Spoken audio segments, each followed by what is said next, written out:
اعوذ باللہ من الشیطان الرجیم بسم اللہ الرحمن الرحیم وَلِكُلٍّ وِجْهَةٌ هُوَ مُوَلِّيهَا، ہر ایک کے لیے ہم نے ایک رخ معین کر دیا جس کی طرف کہ وہ رخ کرتا ہے۔ فَاسْتَبِقُوا الْخَيْرَاتِ، تو مسلمانوں تمہارے لیے ایک رخ تو ہم نے معین کر دیا بیت اللہ کا۔ ایک باطنی رخ کیا ہے؟ نیکیوں میں ایک دوسرے سے آگے بڑھنے کی کوشش کرو۔ ایک ہے ظاہر، نماز کا ظاہر ہے، آپ نے قبلے کی طرف رخ کر لیا ہے، آپ نے وضو کیا ہے۔ ایک نماز کا باطن ہے، خشوع ہے، خضوع ہے، حضور قلب حاصل ہے، دقت ہے، معلوم ہے کس کے سامنے حاضری ہے۔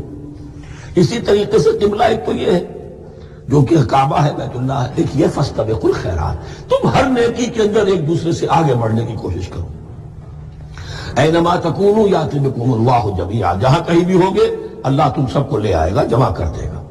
ان اللہ علی کل شیء قدیر، یقینا اللہ تعالی ہر چیز پر قادر ہے۔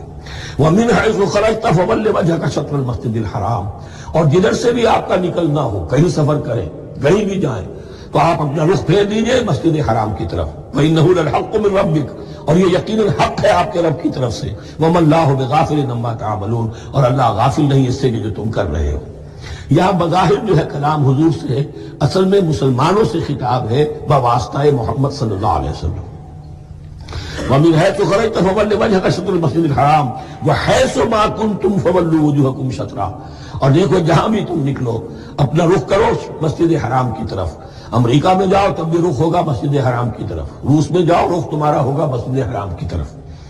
وَحَيْثُ مَا كُنْتُمْ، اور اے مسلمانوں جہاں کہیں بھی تم ہو، فَوَلُّوا وُجُوهَكُمْ شَطْرَهُ، تو اپنے چہروں کو پھیر دو اسی کے رخ پر۔ لِأَلَّا يَكُونَ لِلنَّاسِ عَلَيْكُمْ حُجَّةٌ، تاکہ نہ رہے لوگوں کے پاس تمہارے خلاف کوئی دلیل۔ اب اس بات کو سمجھ لیجئے کہ چونکہ تورات میں لکھا ہوا تھا کہ نبی آخر الزمان کا قبلہ کعبہ ہوگا، اگر حضور یہ قبلہ اختیار نہ کرتے تو علماء یہود حجت قائم کرتے مسلمانوں پر کہ دیکھو تورات میں تو یہ لکھا ہے اور انہوں نے وہ اختیار نہیں کیا۔ تو یہ گویا کہ ان کے اوپر اتمام حجت بھی ہو رہا ہے اور قطع عذر بھی ہو رہا ہے، ان کی حجت کی جڑ بھی کٹ رہی ہے۔ اِلَّا الَّذِينَ ظَلَمُوا مِنْهُمْ، سوائے ان میں سے ان کے جو ظالم ہیں، اعتراض کرنے کے لیے لاکھ انہوں نے پھر بھی ہیلے بہانے بنائی لینے ہیں۔ فَلَا تَخْشَوْهُمْ، تو اے مسلمانوں ان سے نہ ڈرو، وَاخْشَوْنِي، مجھ سے ڈرو۔ وَلِأُتِمَّ نِعْمَتِي عَلَيْكُمْ، اور یہ جو تحویل قبلہ ہوئی ہے اور محمد رسول اللہ صلی اللہ علیہ وسلم کی بعثت کی بنیاد پر ایک نئی امت کو شکل دی جا رہی ہے اور اسے اب امامت الناس سے سرفراز کیا جا رہا ہے، وراثت ابراہیمی اب اسے منتقل ہو گئی ہے۔ یہ اس لیے ہے وَلِأُتِمَّ نِعْمَتِي عَلَيْكُمْ، اپنی نعمت میں تم پر اس کا اتمام فرما دوں، مکمل کر دوں، وَلَعَلَّكُمْ تَهْتَدُونَ، اور تاکہ تم ہدایت یافتہ بن جاؤ۔ كَمَا أَرْسَلْنَا فِيكُمْ رَسُولًا، جیسے کہ ہم نے بھیج دیا ہے تم میں ایک رسول۔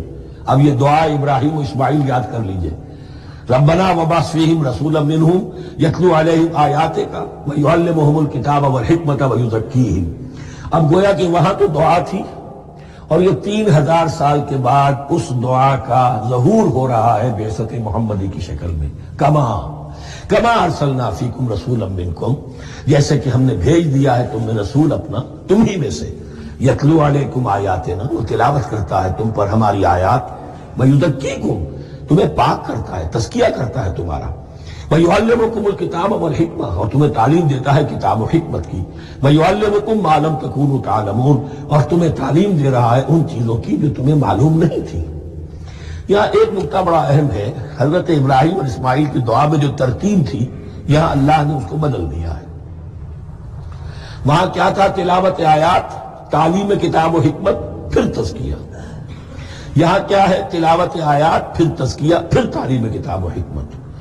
اب ظاہر بات ہے کہ حضرت ابراہیم حضرت اسماعیل نے جو بات کہی وہ بھی غلط تو نہیں ہو سکتی، لیکن ہم یہ کہہ سکتے ہیں کہ اس کی امپرووڈ فارم یہ ہے جو اللہ تعالیٰ کی طرف سے دی گئی، اس لیے کہ تزکیہ مقدم ہے۔ اگر نیت صحیح نہیں ہے تو تعلیم کتاب و حکمت مفید نہیں ہوگی بلکہ گمراہی میں اضافہ ہوگا۔ نیت کج ہے تو گمراہی بڑھتی چلی جائے گی، اور تزکیہ کا حاصل کیا ہے؟ نیت درست ہو جائے، اخلاص، نحن لہ مخلصون۔ اگر یہ نہیں ہے تو جتنا پڑھو گے، جتنے بڑے عالم ہوگے، شیطان بھی بن سکتے ہو۔ بڑے بڑے فتنے عالموں نے اٹھائے ہیں۔ یہ جو دین اکبری تھا یا دین الہی تھا، اکبر کے تو باپ دادا کو کبھی خیال نہیں آ سکتا تھا اس کا. یہ پٹی پڑھانے والے کون تھے؟ ابو الفضل اور فیضی جیسے علماء، بہت بڑے علماء. اسی طرح غلام احمد قادیانی، اس کو اصل میں جو بھی پٹیاں پڑھائی ہیں وہ تو پڑھائی حکیم نور الدین نے، جو بہت بڑا عالم تھا، اہل حدیث عالم تھا.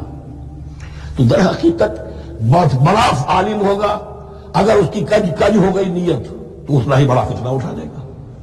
اس پہلو سے تزکیہ مقدم ہے، اور اس کا ثبوت یہ ہے، یہی مضمون سورہ آل عمران میں آیا، یہی مضمون پھر سورہ جمعہ میں آئے گا.